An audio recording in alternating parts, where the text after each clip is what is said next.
Di ba? Pag ayaw tumayo na isang inaaresto, anong gagawin? Kayo na ang pulis. Sige, tingnan natin ha. Konting-konting ano lang dito. Sige. Sige, kayo na magsabi. Bibit-bitin nyo ba? Ay, may nagpa-shoutout. Hindi lang mo. May nagpa-shoutout. Bibit-bitin nyo ba? Tandaan nyo ha, ang senaryo, madaming nakaharang, ayaw tumayo. Ito sabi ni Reynaldo Albon, kung ordinaryong tao yan, sigurado gulpi sarado ang sa mga pulis. Tama. Yun! Nakita nyo yun? Kung ordinaryong tao yun, sigurado gulpi sarado sa mga pulis. Anong gagawin nyo? Tama! Sabi naman niya, anong gagawin nyo? Nakabalas natin, sabi niya ha, may nakaharang. Tapos may 80 years old ha, na matanda doon. 80 years old. Kung ordinaryong tao, anong mangyayari? Gulpi sarado. Kung ordinaryong tao, nasisiraan po yung pulis dito. Ibig sabihin, sinasabi mo na may double standards na naman yung mga pulis dito. Na dahil hindi ordinaryong tao si Digong, pasalamat siya, hindi siya nabugbog. At yun na nga mga kabayan ha, panoorin nga po natin ha. Ito pong topic ni Atty. Libayan na kung saan natanong po kasi ni Atty. Claire sa kanyang mga ka-clear, yung mga subscribers po ni Atty. Claire, tawag niya po doon mga ka-clear natanong po niya na kung ano daw po ang dapat gawin sa isang matanda tulad ni Pangulong Duterte, di ba? O kaya kay Pangulong Duterte na inaaresto pero ayaw tumayo.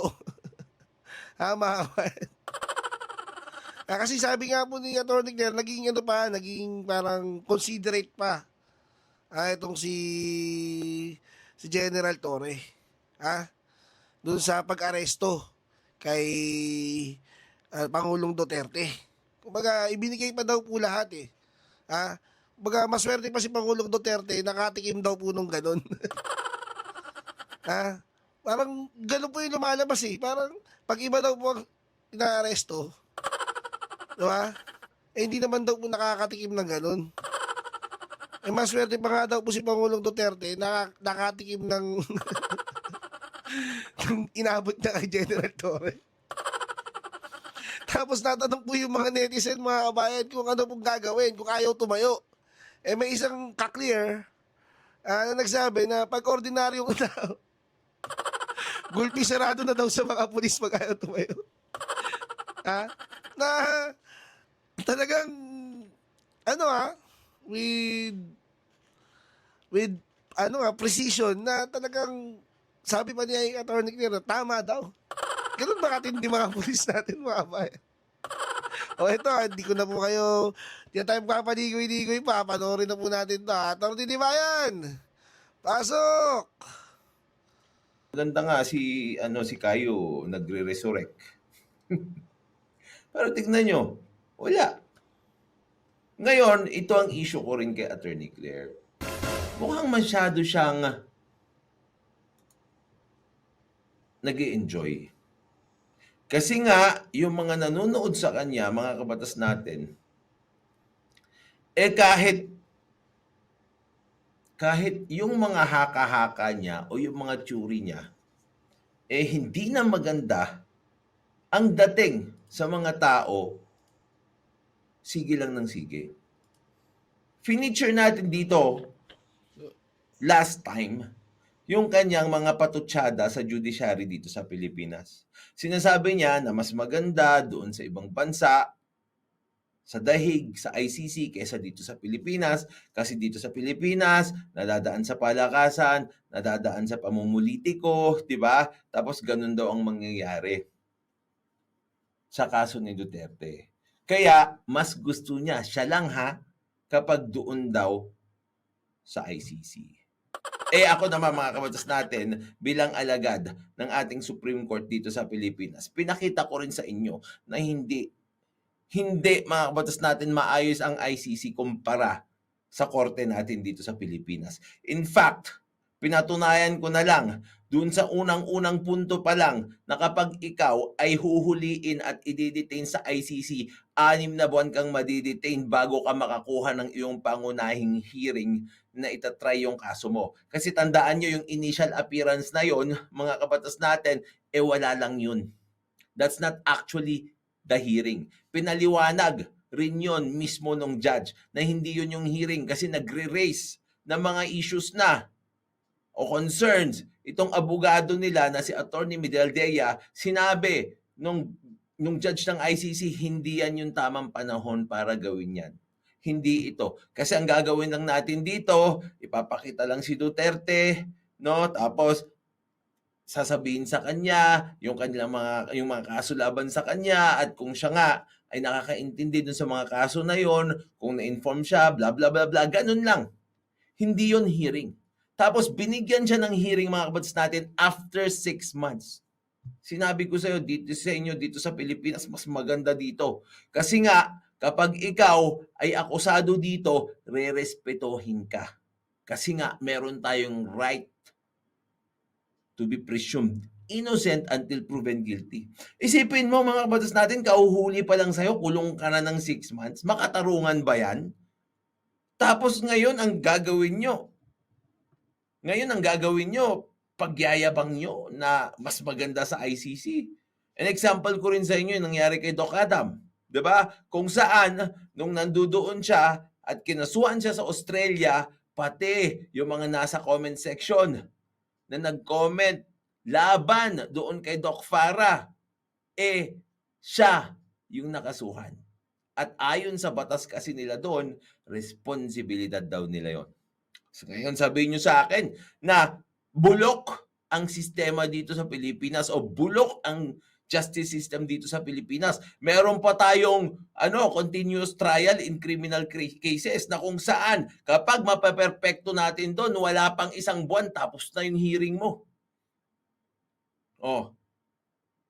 Ang problema dito, hindi natin binibigyan ng maayos na atensyon at maayos na pondo, pagkakataon, yung ating judiciary para mapatunayan ang kanyang sarili.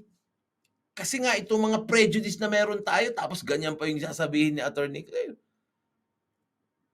Sabi ko sa inyo, ma-implement lang natin lahat nung pinapatupad ng ating Chief Justice na si Jess Mundo, mga kabatas natin. Ang ganda ng trial, ang ganda ng trial, ang ganda ng sistema, justice system dito sa Pilipinas.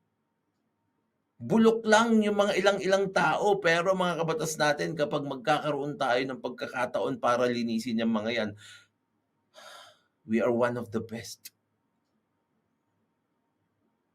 We are one of the best. Mga kabatas natin, tignan natin ito, ha? Itong si Attorney Claire Castro. Ito na naman kasi mga kabatas natin yung Ngayon, pulis naman. Yung babanatan nyo. Pagkatapos yung banatan yung korte natin, pulis naman. Tignan nyo to. Hindi. Ang pinusasan, dahil may obstruction of justice, ay itong si Jaldea. Yung, nakita nyo ba yun? Basta nakita nyo naman yun. May pinusasan na kaso sa kaso obstruction of justice. Tapos tinanggal din. Inamin naman ni General Torre kung sino yung pinusasan niya, di ba? Si Jaldea. Pero ang tanong ko dyan, kung inaresto na siya doon, bakit pa siya pinakawalan? Di ba dapat kapag inaresto ka, didiretso ka na sa kulungan? Di ba? At ikaw ay i-inquest na. Bakit hindi sinunod ni General Torre yun? Dapat hindi kayo maging proud sa mga ganon because those are irregularities. Tandaan nyo sa MMDA na lang. Sa MMDA na lang. Di ba? Kapag nahuli ka, ano sasabihin nila? Ma'am, hindi ho kasi pwede. Kasi baka sabihin nila na aareglo ako. Kaya kailangan ko po kayong tikitan, ma'am. Di ba? Kasi ngayon ho, na meron ho kayong violation at pinara ko po kayo, hindi ho pwede. Napakawalan ko po kayo, kailangan ko na kayong tikitan ho. Kasi baka sabihin ho nila, sinuhulan niyo ho ako o tumanggap ako ng bayad. Di ba yun ang sinasabi ng MMDA na sa atin? Kasi nga kapag hinuli ka, dapat rekta na yun. Yun ang proseso. Yun din mga kabatas natin ay depensa ng batas natin para yung mga pulis o yung mga MMDA, hindi sila basta-basta lang manghuhuli o mang-aabala ng walang tamang dahilan. Kaya nagulat ako mga kabatas natin, itong proud na proud pa sila na sinasabi nila na paano nakalaya yun. Di ba dapat kinulong na. Yun din yung iniisip ko nung una pa lang eh. Pero umpisa pa lang yan. That's not the worst dito sa live stream ni Attorney Claire na ito. What's natin, drama ni Bongo Duterte, nagmumura sa HK pero masasakitin sa ICC. This was streamed 1 day ago. Dapat dinerecho yun. Ano nangyari doon? Bakit? Bakit nakalaya? Hindi tamang proseso yun. Hindi pulis ang magpapalaya pagkatapos mahuli. Idadaan na sa prosecutor yon, mag-i-inquest na, tapos inquest na ang magpapalaya. Kasi whenever you arrest someone, may presumption of regularity, ibig sabihin, sa tingin mo may pagkakamali yung pulis at na-witness mo yung kanyang paggawa, may pagkakamali yung akusado, pulis, may pagkakamali yung inaakusahan. Tapos, na-witness mismo ng pulis yung mga elemento ng krimen, kaya niya inaresto. Wala eh. Kawawa na naman tayo dito eh. Tignan nyo na naman ito. Si dating ES Medialdea. Kasi maharang eh. Di ba kinuwento niya yung sa live namin, live discussion namin sa RTVM. Si malaki eh. Gusto niya harangan eh. Diba? Pag gusto ko ng discussion mga kasi sinasabi, masyado daw. Akala ko ba hinuli? Ba't nakalaya?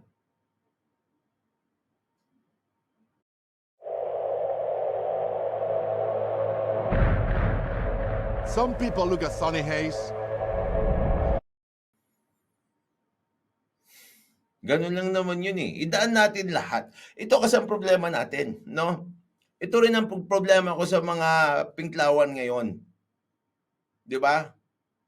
Let's be consistent. If you want justice, let's maintain our clamor for justice. Hindi na kapag okay yung injustice sa'yo kasi kalaban mo yung nandiyadyaan, payag ka. Ibig sabihin, pare-pareho lang kayo ng kulay.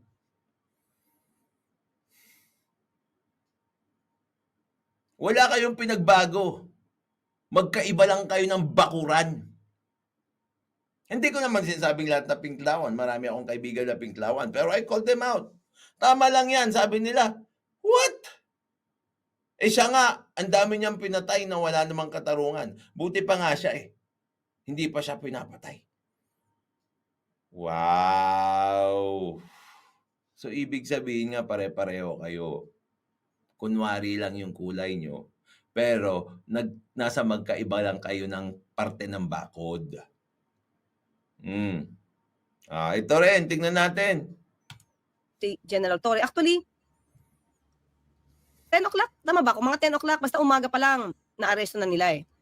Tapos anong oras umalis? Di ba mag-11 na ng gabi? Or past 11 na? Diba? Hindi ba yung, wala pa bang patience yun? Paano yung Article 58? Article 59, sabi niya, we invoke Article 59 tapos, pinapaalis yung abogado. Hindi naman kailangan ng patience dyan. Attorney Claire, alam mo. na hindi kailangan ng patience dyan.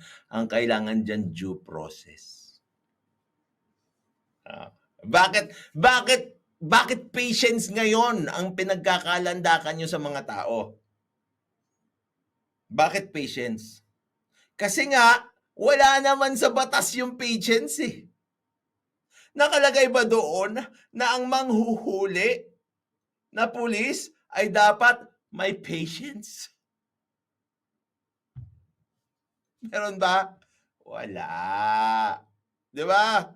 Ano ang sinabi sa batas natin? You must observe due process.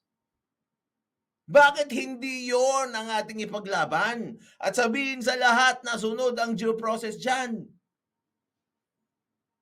Na hindi tayo nagsisinungaling.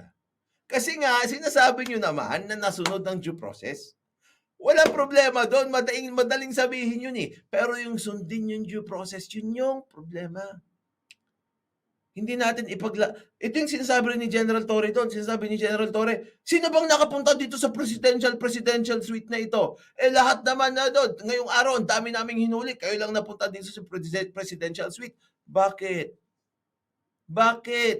Necessary ba yung presidential suite na yan? Hindi rin, di ba? Ano ang necessary? Due process. Patience. Oh, come on. Let's go.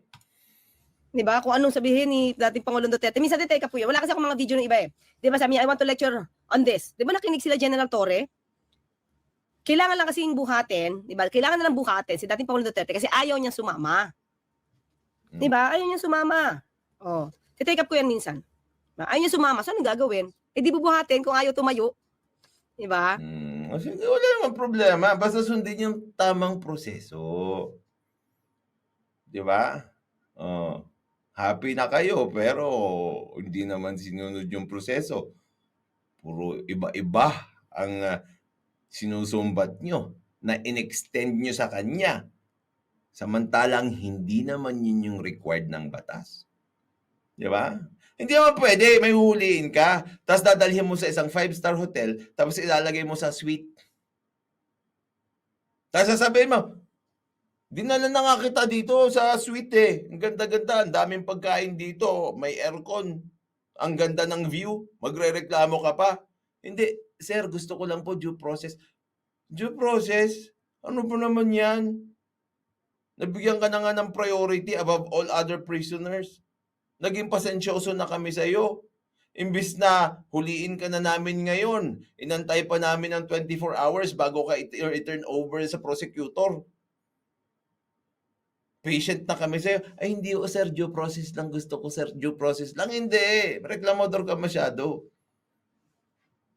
Dapat ibigay natin yung due process. Yun ang requirement ng batas eh.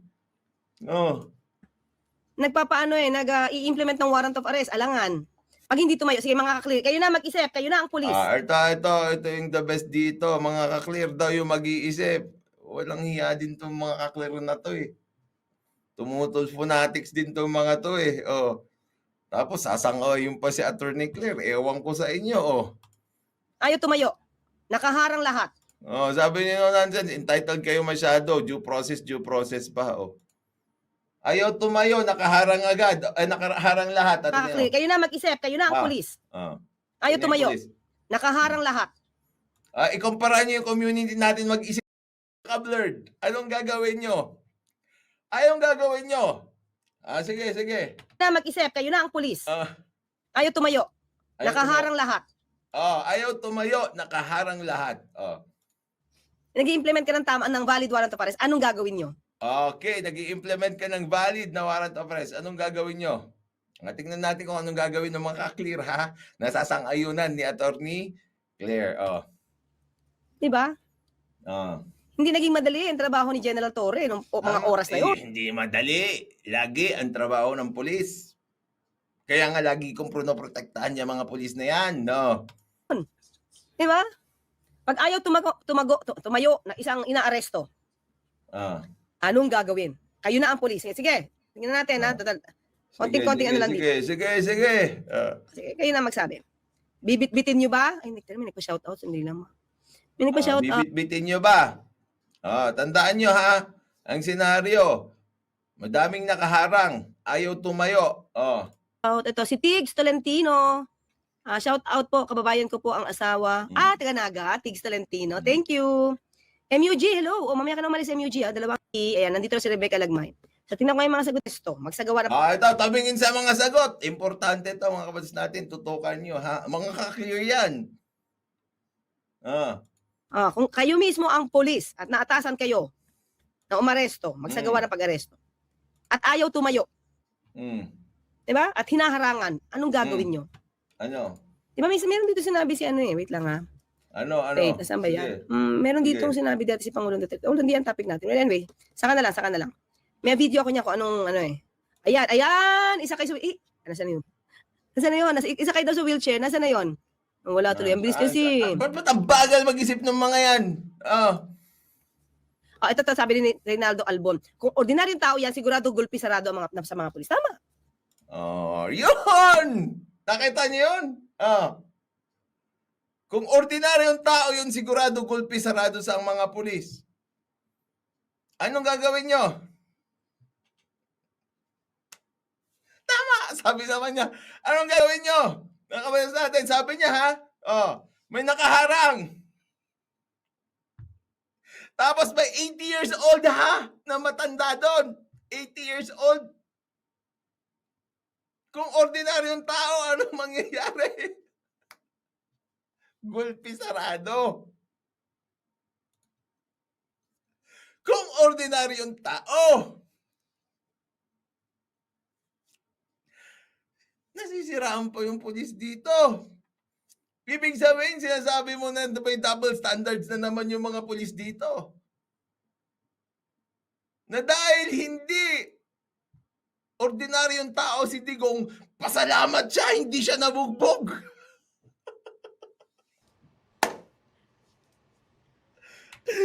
Walang iya. Lupit mo. Ang lupit nyo makaka-clear. Ayoko mag-comment ha, Atty. Libayan. Ikaw yan ha.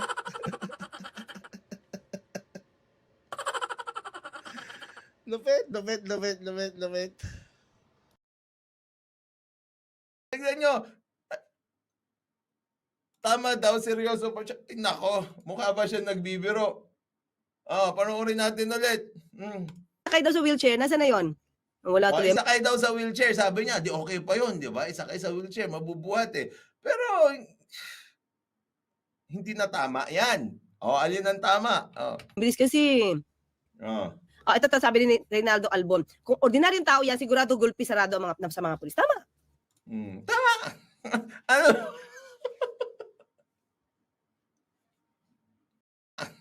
Ano?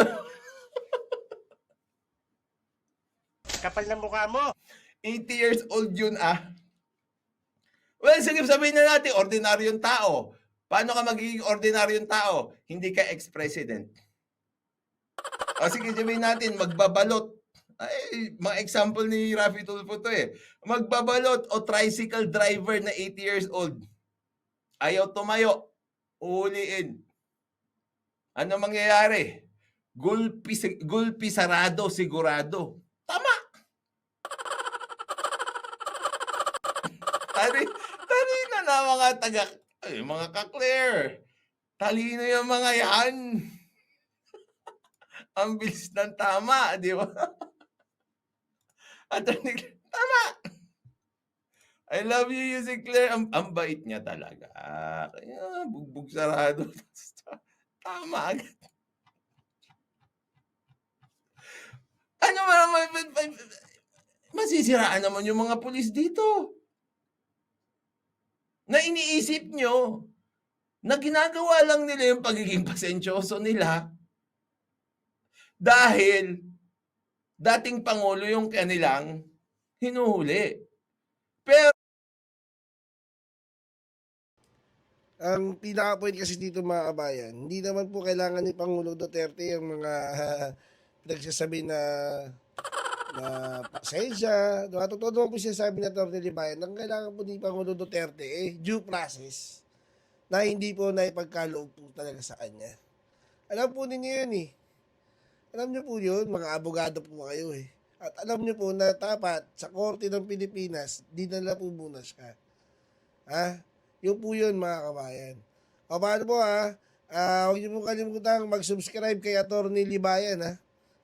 Huwag niyo na rin kalimutan mag-subscribe sa ating YouTube channel. Hanggang sa muli ha, mga kabayan ha. Paalam.